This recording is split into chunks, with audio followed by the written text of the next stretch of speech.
I must speak now to those among you who feel everything. You who walk through this world like a tuning fork for pain, vibrating with the sorrow of strangers, absorbing emotions as if they were your own. You have been told this is your gift, that this sensitivity is a sign of your spiritual refinement, your compassion, your alignment with higher realms. But I come to you with a message that is buried beneath the glittering affirmations, feeling everything is not always a gift. It is often a wound in disguise.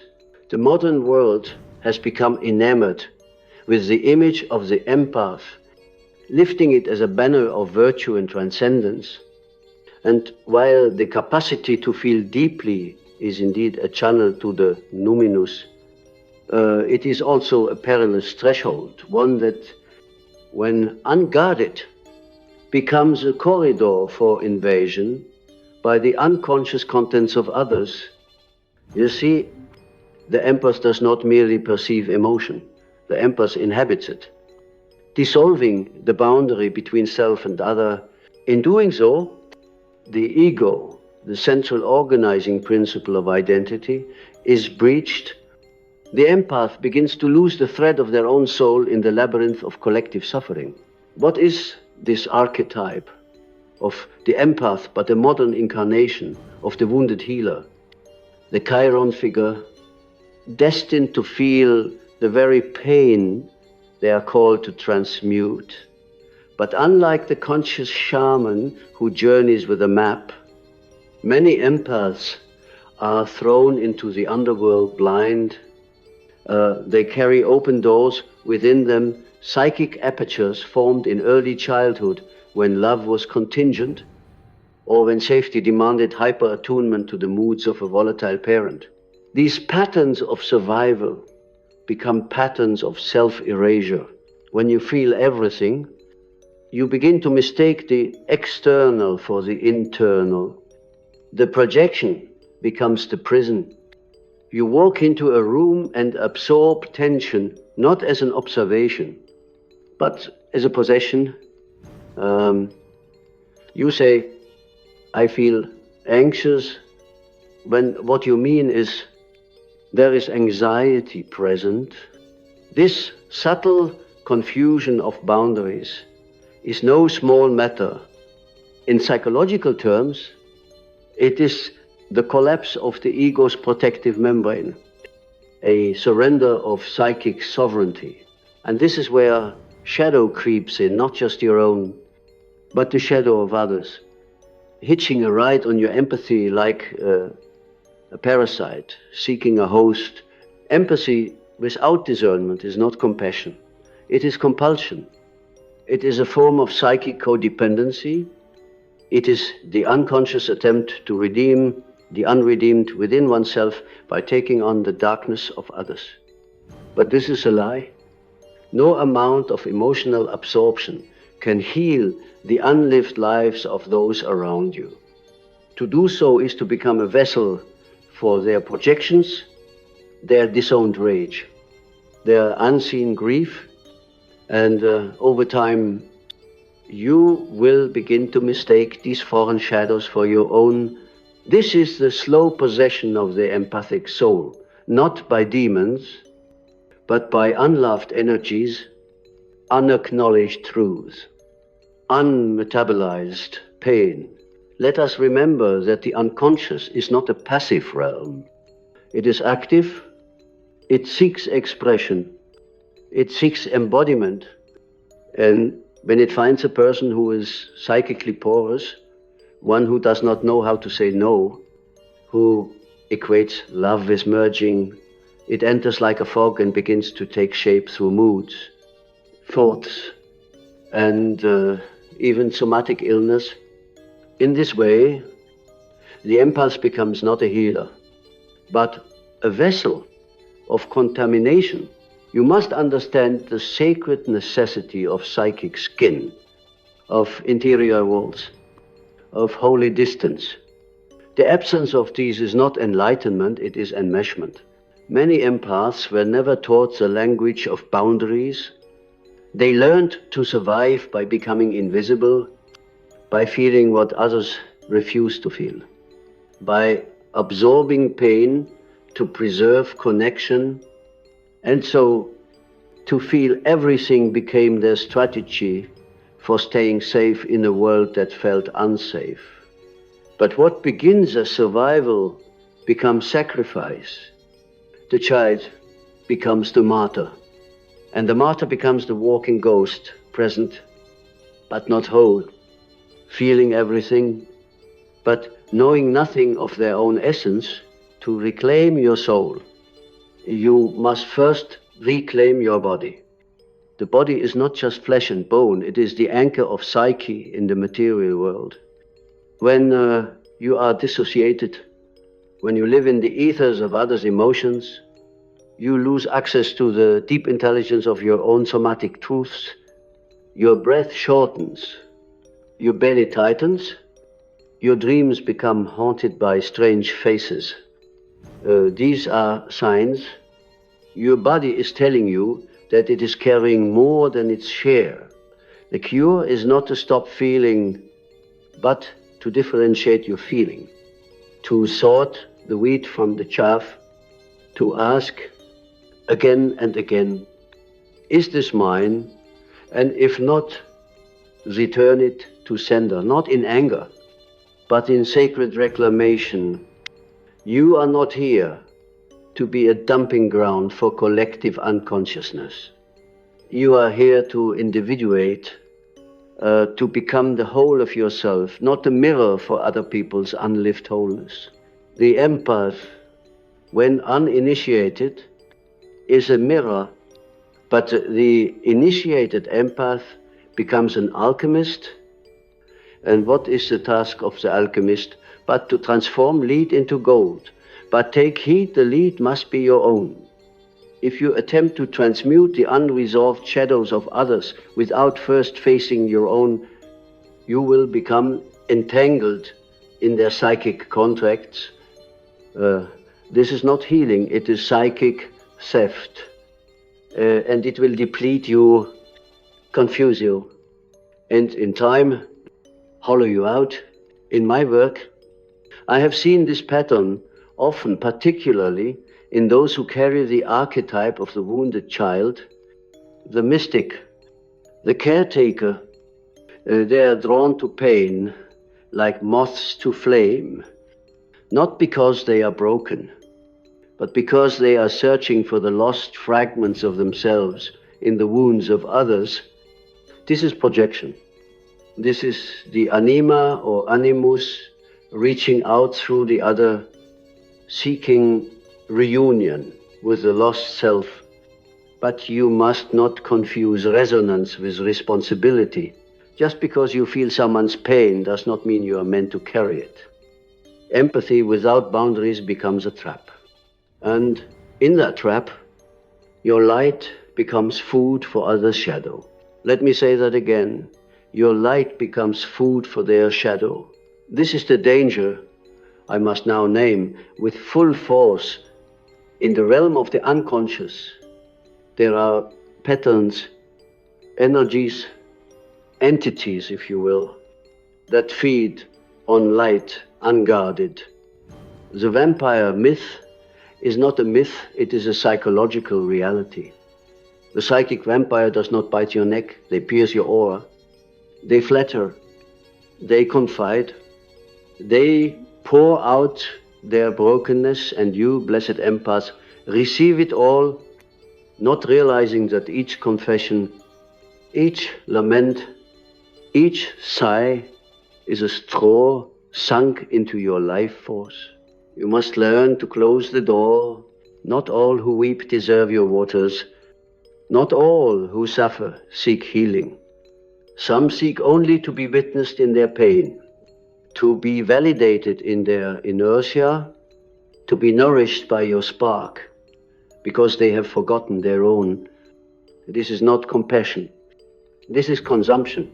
And if you allow it to continue, if you persist in believing that your empathy is a moral obligation, a spiritual badge, you will be drained, not just of energy, but of self.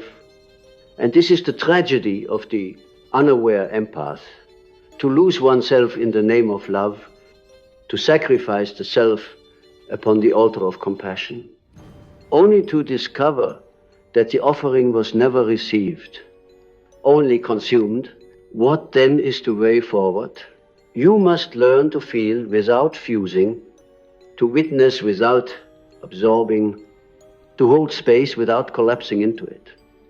This requires strength, not brute force, but psychic sovereignty.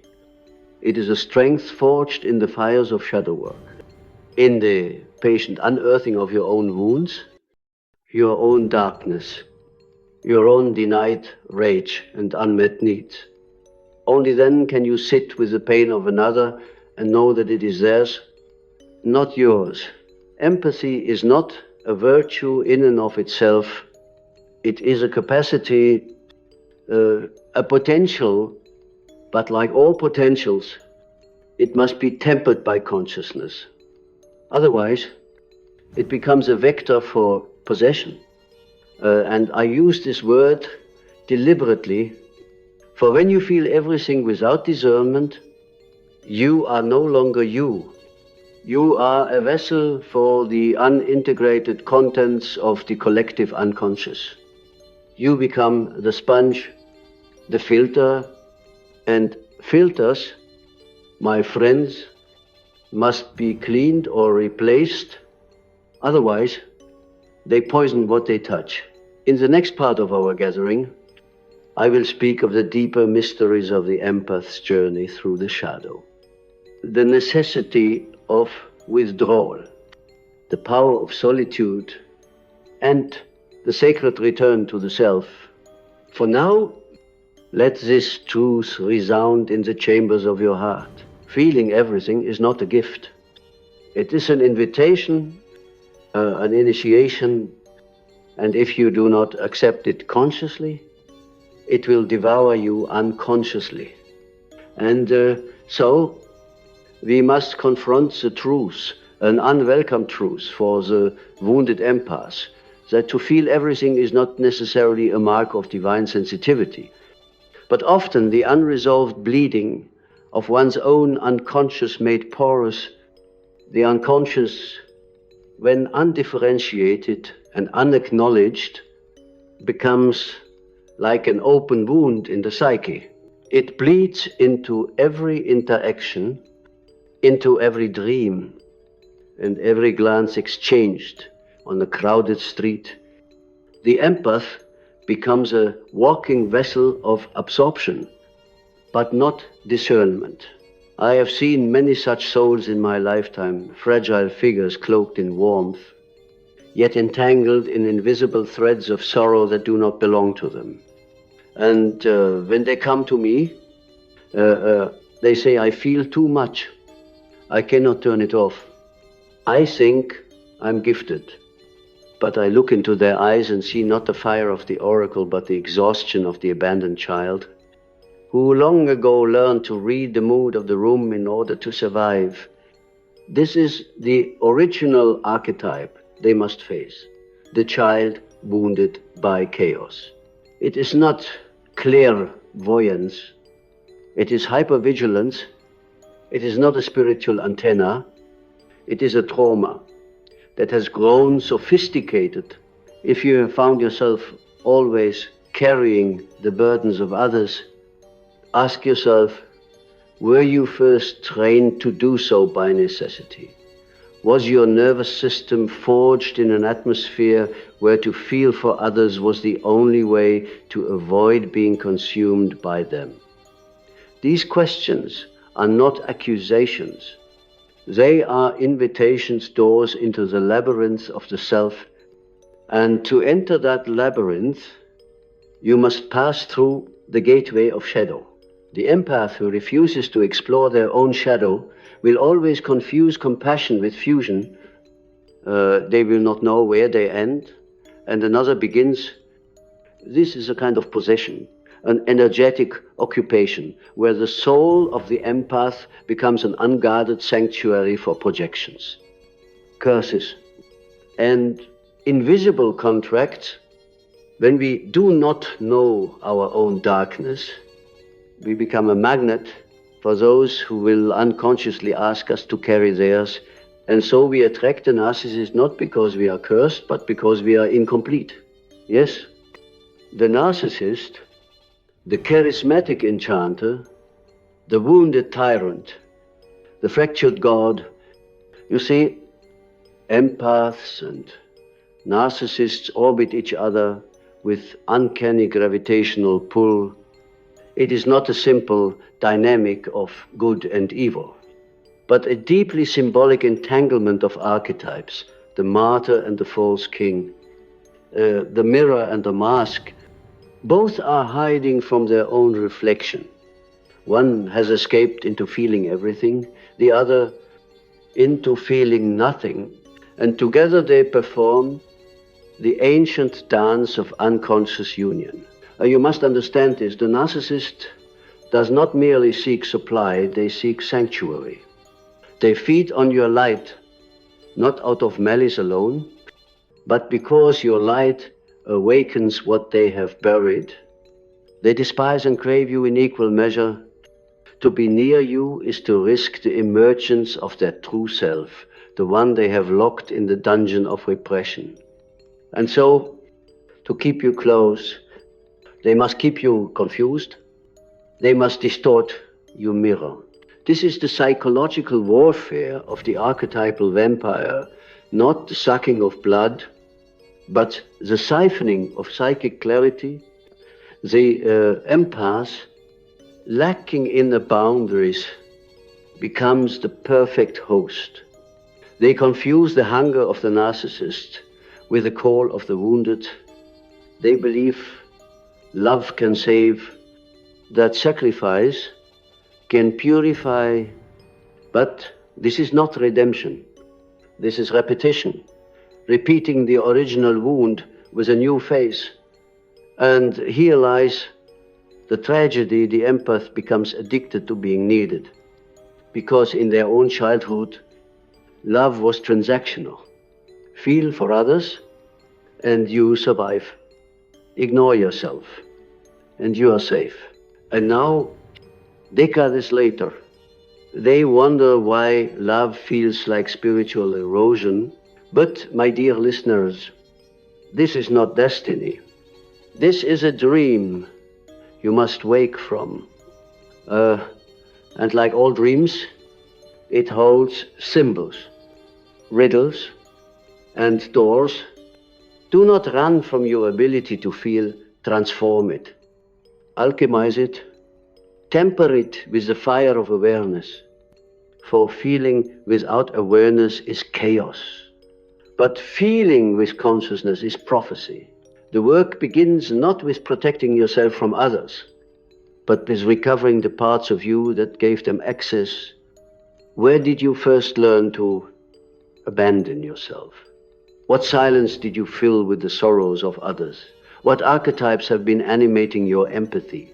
Perhaps it is the Savior, the belief that if you love deeply enough, you will heal the unhealable, or the oracle, who believes every emotion is a divine signal, rather than an ancient echo, or the mirror, who reflects the world but forgets to see their own face.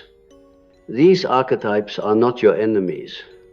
They are way stations in your mythic journey toward individuation.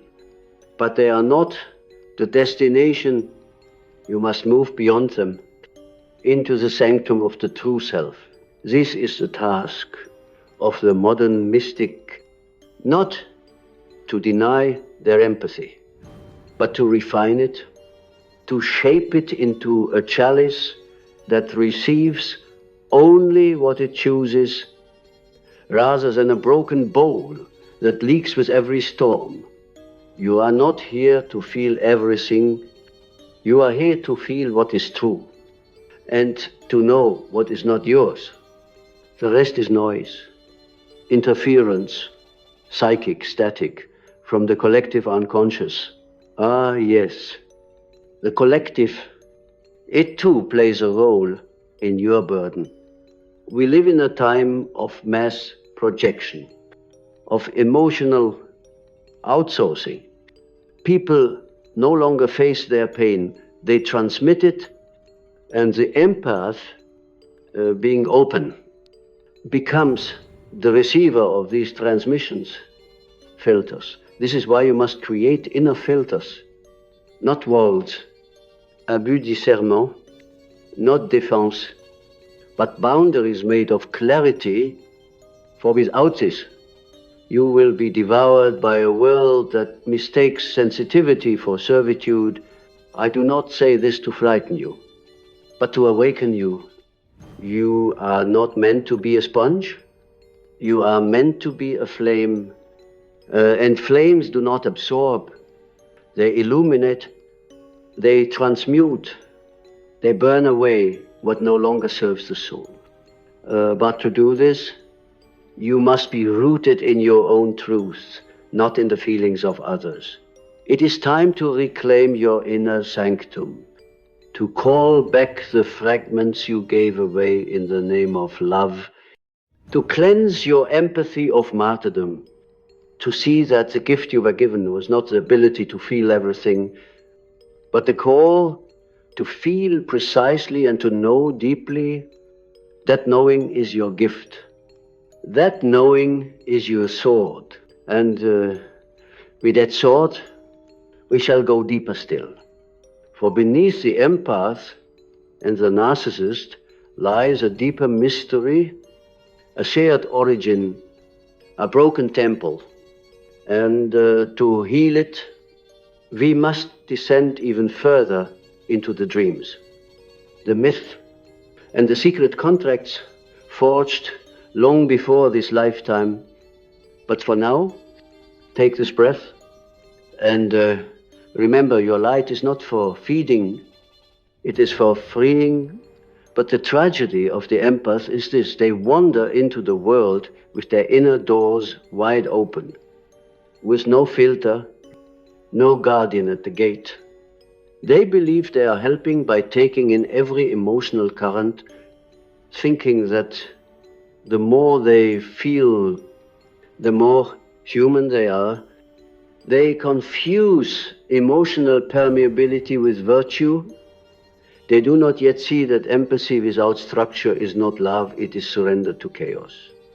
It is not a spiritual gift, but a spiritual wound disguised in the vestments of kindness. Do not mistake sensitivity for consciousness. Sensitivity, left unchecked, can become a sponge that absorbs the projections of others. The unconscious is not kind. It does not differentiate between nourishment and poison. It consumes whatever it is fed. And so the empath who refuses to individuate becomes a host. They become a sacrificial vessel for the unconscious material of the collective. That is why so many empaths fall into despair, anxiety, and illness, because they are not feeling their own pain. But the orphan feelings of others who have refused to do their inner work. I once said, no tree, it is said, can grow to heaven unless its roots reach down to hell. This is especially true for the empath. The empath must consciously descend into their own underworld to reclaim the strength that lies dormant beneath the mask of compassion.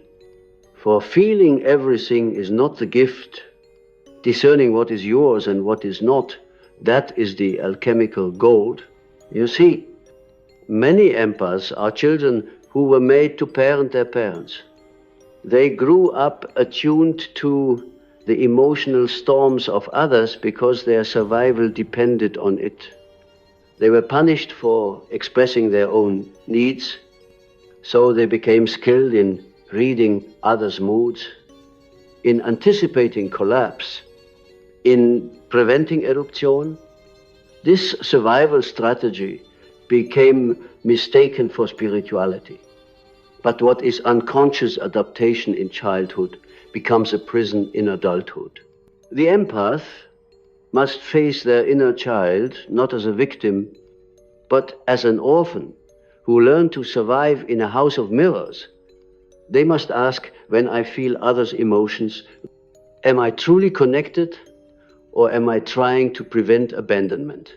Am I offering love, or am I managing threat? You see, much of what we call empathy is merely hypervigilance, wearing a halo. Real empathy, the kind that is born of individuation, is not enmeshment. It is not rescuing. It is standing at the threshold of another's pain without crossing the border. It is presence with boundaries, compassion with discernment. But the unconscious empath, the one who has not met their own shadow, cannot do this. They are addicted to emotional fusion. They are drawn to those in pain, not because they are strong, but because they are still seeking the love they never received. They are still hoping that if they save the wounded other, they will be saved in return. And so they attract the narcissist. The narcissist is not drawn to the light of the empath because of love. They are drawn to it like a moth to flame, because the light is unguarded. The empath offers what the narcissist cannot generate: a reflection of worth, a mirror of soul. But the narcissist does not seek transformation, only consumption. They do not drink from the cup to be nourished, they drink to empty it. And the empath, unaware, mistakes this hunger for intimacy. They say, he needs me. She's broken, but I can fix her. If I just love them enough, they'll change. These are not the voices of divine compassion. These are the echoes of a wounded inner child still trying to be chosen by a parent who never looked their way. The narcissist does not love the empath. They use the empath to feel alive, and the empath, unconsciously complicit, allows themselves to be devoured, believing that this martyrdom is holy. But I tell you, self-erasure is not sainthood. Let me say it again. Self-erasure is not sainthood. It is trauma reenactment wrapped in spiritual language. Do not confuse being drained with being devoted. Empaths must stop worshipping their ability to feel. They must begin the sacred task of knowing what they feel, why they feel it, and where it comes from. This is the path of individuation, the painful, heroic road of sorting self from other. You are not everyone's healer. You are not the emotional landfill for the world's refuse. You are not here to rescue the drowning at the cost of your own breath. And yet, I understand the longing to be seen, to be loved, without needing to explain, is primal. Empaths do not want power. They want peace. But they must learn peace does not come from absorbing the world. Peace comes from integrating the fragments of the self. So the work is this: to pull back your projections from the narcissist, to stop seeing them as the helpless child, and instead see them as a mirror. What part of you is still addicted to suffering? What part of you believes that love must be earned through sacrifice? What inner voice whispers, you are only lovable when you are needed? This is the shadow the empath must confront, not the shadow of others, but their own. Let us pause here. Breathe with me. If you find yourself weeping, if you feel exposed, this is good. The psyche is speaking. The unconscious is no longer content to remain silent. Let it rise. let the image form in your mind's eye of the person you could not save. The lover who fed on your kindness, the friend who took your silence for consent, the parent whose pain became your burden. Bring them to the altar of your awareness, not to curse them, but to see them clearly, and then release them. They were never yours to carry. You were never meant to feel everything. You were meant to feel what is yours. And through that intimacy with your own soul, become a light that cannot be hijacked. But what of the empath, who wakes each morning with a chest full of unspoken sorrow, who walks through the world like an open wound, feeling not only their own burdens, but the burdens of others? Like silent ghosts pressing their weight against the skin of their soul, such a one must ask, who am I when I feel so many things that do not belong to me? And why, in the sanctuary of my own solitude, do I still carry the echoes of pain I never lived? You see, the danger here is not merely emotional exhaustion, it is the loss of psychic identity. When an individual becomes so permeable that the boundary between self and other dissolves, then what remains of the self but a mirror shattered into the faces of those around it? In such a condition, the empath is no longer living their own life, but serving as a vessel for the unconscious projections of others, the neighbor's rage, the mother's grief, the lover's despair. All of it seeps in, disguising itself as one's own. And so, I must say, this is not compassion. Though it may masquerade as such, true compassion arises from a grounded self that knows its own substance and chooses to extend understanding. But what many call empathy is merely fusion, unconscious identification with the contents of another's psychic world. It is not union, but entanglement.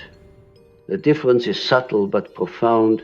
This fusion is especially dangerous for those who have not individuated, for they do not yet possess the psychic scaffolding to hold such energies without collapse. They have not yet descended into their own depths, faced their own shadow, or met the archetypes that dwell within their personal unconscious. And so they bore the archetypes of others unknowingly. They weep the tears of their father's unlived life. They carry the guilt of their ancestors. They mistake ancestral echoes for personal conviction. And because no one has taught them how to interpret their own symbols, they drown in the dream world of someone else's myth. Here is where the empathic gift becomes the empathic curse. For in feeling everything, they no longer know what is truly theirs to feel.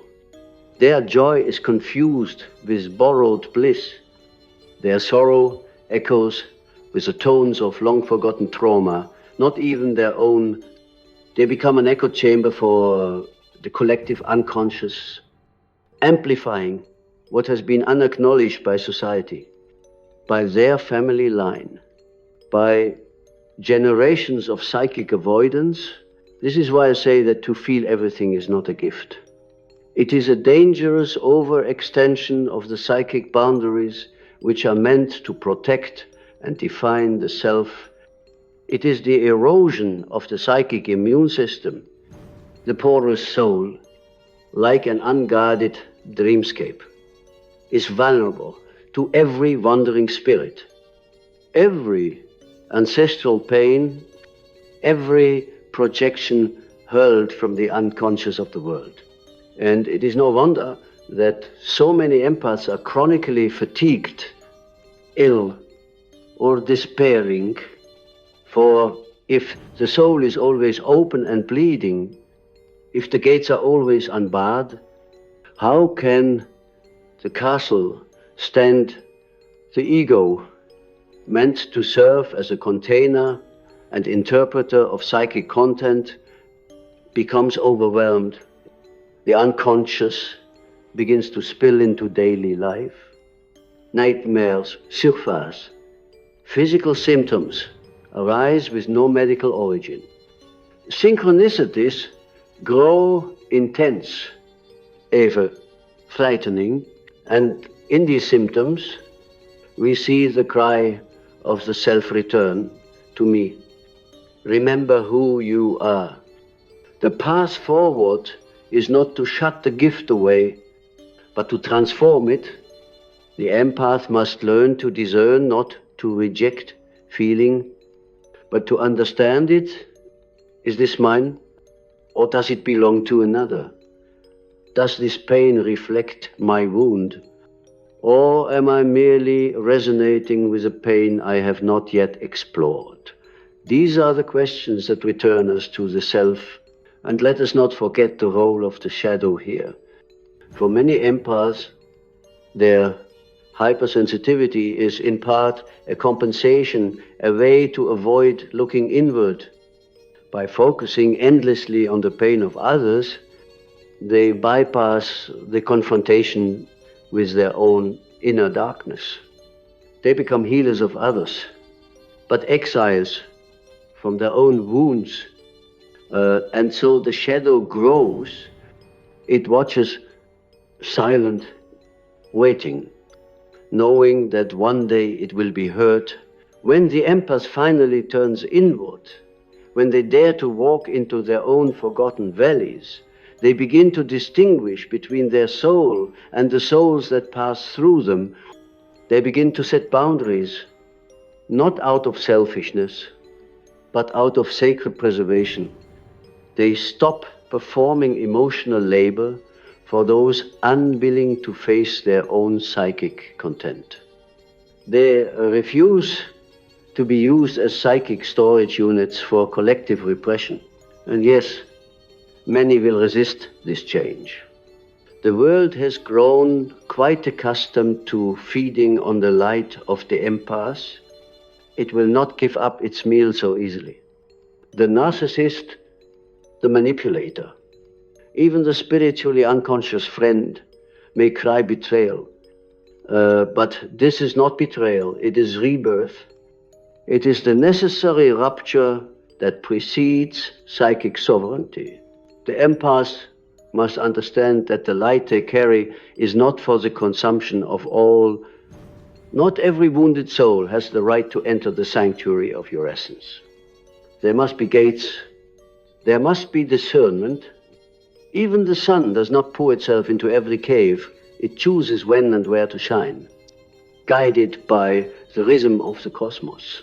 When you begin to honor the sacredness of your own light, something extraordinary happens. You stop attracting those who would devour it. The narcissists, the energy vampires, the users, they sense the shift. You are no longer an open field. You are a temple, and temples are not entered without reverence. There comes a moment in the life of every empath when they must make a choice: remain a passive receiver of psychic content, or become a conscious alchemist of it. This is the beginning of inner authority. The moment when the empath no longer asks, why do I feel so much, but instead demands of themselves, what will I do with what I feel? To transmute feeling into wisdom requires fire, the fire of discipline, the fire of honest reflection, the fire of saying no, even when your conditioned self longs to say yes. This fire is not aggression, but purification. It is the heat that forges gold from the dross of unconsciousness, and it is this fire that separates the true healer from the wounded martyr. You see, many empaths remain trapped in martyrdom.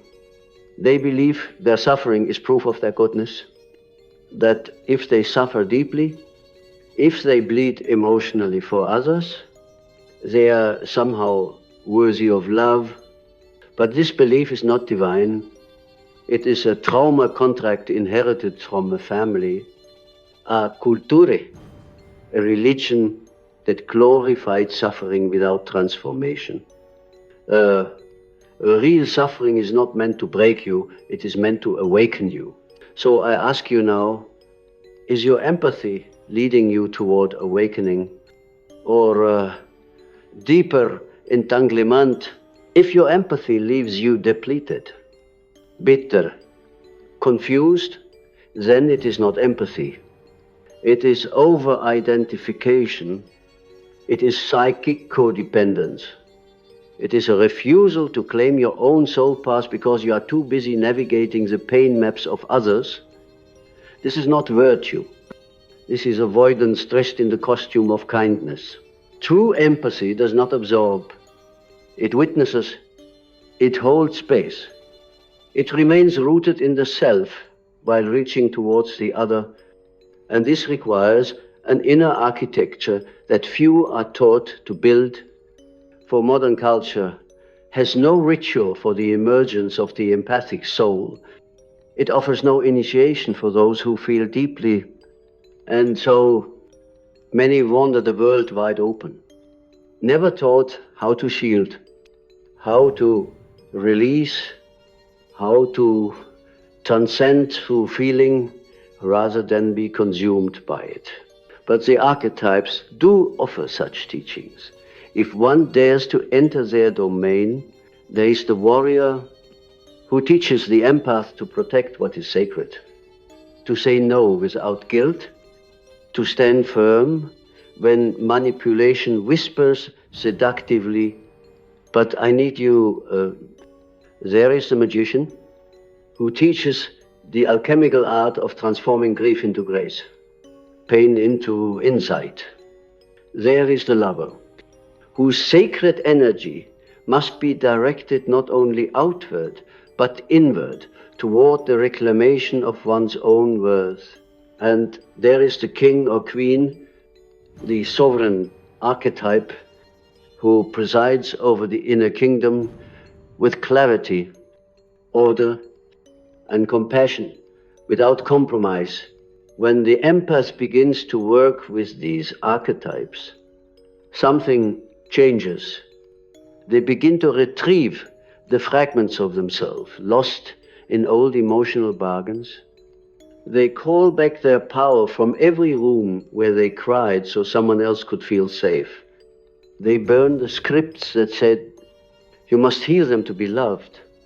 And from this ash rises a new kind of being, the individuated empath. This being still feels, but chooses what to feel, when to feel, why to feel. They are no longer an open floodgate. They are a sacred vessel. The water of feeling moves through them, but it no longer erodes them.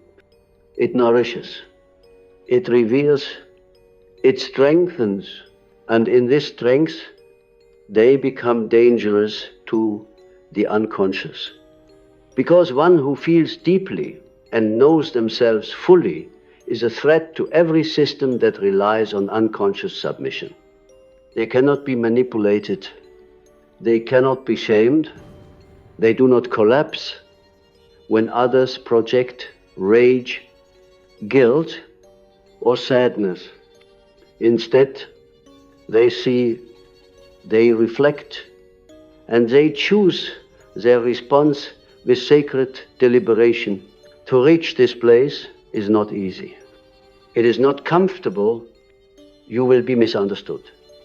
You will be called cold by those who fed on your warmth.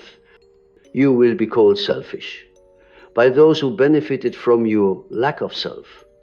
You will grieve the friendships, lovers, and family ties that only survived because you played small, but in time, the soul rejoices. For you are no longer merely feeling life, you are living it. The true empath is not a sponge, but a seer, not a victim, but a vessel. not a servant to emotion, but a sculptor of meaning. And what of love? You ask. Love, when filtered through an unconscious empath, becomes sacrifice without sacredness. But love, when channeled through an individuated soul, becomes revelation. It does not ask you to dissolve. It invites you to stand, not as a wall, but as a pillar rooted in your own knowing, radiating from your own soul fire. If you wish to continue down this path, you must learn to be alone. Not lonely, but alone. In silence, in contemplation, for only there will you hear the voices that are truly yours. Only there will you encounter the depths beneath your borrowed pain. And only there will you find the still, clear voice of yourself calling you back home. And now we arrive at a threshold, the place where the empath, once scattered across the moods and wounds of others, gathers their fragments, the place where your sensitivity no longer weakens you, it arms you with discernment. This is not the sensitivity of the uninitiated, not the brittle antennae of someone overwhelmed by every signal, but the trained sensitivity of the mystic, the artist, the true healer, who feels not to suffer, but to see. When you have passed through the spiral of your own shadow, when you have faced the archetypes that haunted your nights, when you have reclaimed the self behind the false selves, you emerge not just awake, but aware. And in awareness, everything changes. You stop apologizing for your intuition. You stop defending your instincts. You stop asking for permission to feel, and instead, you wield your perception like a torch in a darkened room. You see people not as they appear, but as they are. You read their wounds like ancient manuscripts. You sense the rupture between their words and their truth. And most importantly, you no longer confuse knowing someone with carrying them, because you have learned not every emotion that visits is yours. Not every ache is your responsibility. Not every soul that touches yours is meant to stay. You begin to curate your energy. You set psychic boundaries, not as walls to keep love out, but as gates to protect the sacred. You no longer pour yourself into broken vessels. You no longer sacrifice yourself on the altar of being needed. Instead, you become useful to the divine, not through depletion, but through clarity, not through exhaustion, but through presence. And what of the world? The world does not reward the empath who transforms. It does not clap for the one who chooses self-sovereignty over self-sacrifice. The world, in its unconscious state, prefers your compliance. You soft yes when you mean no. Your silence when you sense something is wrong. Your willingness to bleed so others can remain comfortable. But the soul applauds. The psyche expands. The dream world shifts. You begin to dream not only of others' pain, but of your own healing. You begin to see the symbols of flight, of emergence, of rebirth. You walk through landscapes in sleep that mirror the liberation you have chosen while awake. This is the new chapter, the place where empathy and individuation meet, where feeling and form unite, where you stop being merely open and become oriented, aligned, anchored, no longer a sponge, now a compass, no longer overwhelmed, now overlit. And with this inner orientation comes a new mission, not to save others, but to see them not to be their answer, but to reflect their own mirror back to them. Empaths do not heal by absorbing pain, they heal by transmuting presence. You are that presence. No, you are the one who can enter the room and hold the truth without collapsing. You are the one who can feel without fusing. You are the one who can remain conscious even when the tides of emotion rise. And in doing so, you become something rare, something holy, a soul who feels and knows what to do with it. So I leave you with this. Your gift was never in feeling everything. Your gift is in feeling wisely. Your gift is not empathy alone. It is integrated empathy rooted in self, guided by archetype, protected by awareness, and offered as medicine, not martyrdom. The world does not need more empaths who burn out. The world needs initiated empaths who remember that to feel is not to drown, but to navigate. You are not here to be consumed. You are here to see, to transform, and to illuminate. So rise not as a sponge, but as a vessel of conscious love,